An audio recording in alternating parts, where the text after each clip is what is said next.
இரட்சகராகிய இயேசு கிறிஸ்துவின் நாமத்தினாலே உங்களுக்கு என்னோட அன்பின் வாழ்த்துக்கள். இன்றைய நாள் தியானத்துக்காக தெரிந்து கொள்ளப்பட்ட வேத வசனம் யோவான் எழுதின சுவிசேஷம் 2வது அதிகாரம் 4வது வசனம். அதற்கு இயேசு, ஸ்திரீயே, எனக்கும் உனக்கும் என்ன? என் வேலை இன்னும் வரவில்லை என்றார். கலிலேயாவில் உள்ள கானா ஊரிலே நடந்த திருமணத்திற்கு இயேசு கிறிஸ்துவும் அவருடைய தாயும் அவருடைய சீடர்களும் அழைக்கப்பட்டிருந்தார்கள். அவர்களுக்கு திராட்சை ரசம் குறைப்பட்ட போது இயேசுவின் தாய் அவரிடம் வந்து அவர்களுக்கு திராட்சை ரசம் இல்லை என்று சொன்னார். அதற்கு இயேசு, ஸ்திரீயே, எனக்கும் உனக்கும் என்ன? என் வேலை இன்னும் வரவில்லை என்றார்.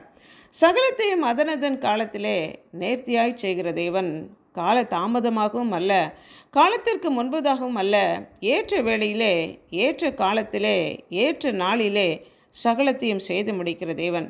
ஏன் இன்னும் வேலை வரவில்லை? பிதாவாகிய தேவன் செய்ய குமாரன் காண்கிறது எதுவோ அதே அன்றி குமாரன் தாமாக எதையும் செய்ய மாட்டார்.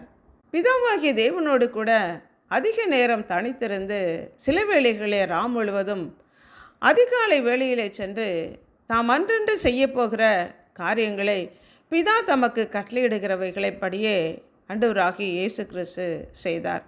என் சித்தத்தின்படி அல்ல, என்னை அனுப்பினவருடைய சித்தத்தின்படி செய்யவே வானத்திலிருந்து இறங்கி வந்தேன் என்று சொன்ன ஆண்டவராகிய இயேசு கிறிஸ்து பிதா தமக்கு கட்டளையிடுகிற ஒவ்வொரு காரியத்தையும் அவருடைய சித்தத்தின்படியே செய்து வந்தார்.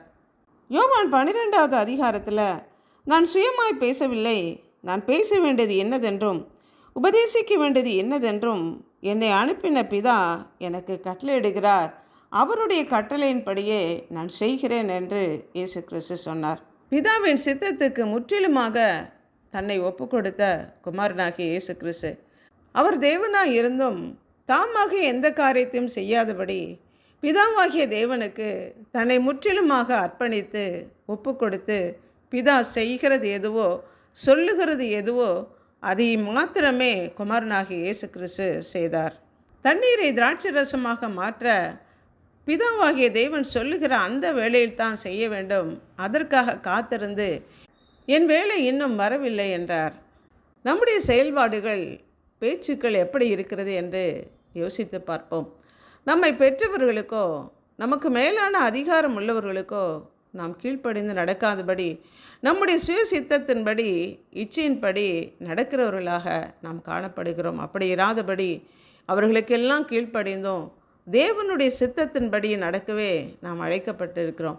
அன்புள்ள ஆண்டவரே, எங்களை படைத்தவரே, எங்களுக்காக ஜீவனை கொடுத்து எங்களை மீட்டு கொண்டவரே, பிதாவின் சித்தத்தை நிறைவேற்றி முடிப்பதே உம்முடைய போஜனம் என்று சொல்லி பிதாவின் சித்தத்துக்கு முற்றிலுமாக உம்மை ஒப்பு கொடுத்து வாழ்ந்தது போல நாங்களும் உம்முடைய சித்தத்தின்படி செய்யவே இந்த பூமியில் எங்களை அர்ப்பணித்து ஜெபிக்கிறோம்.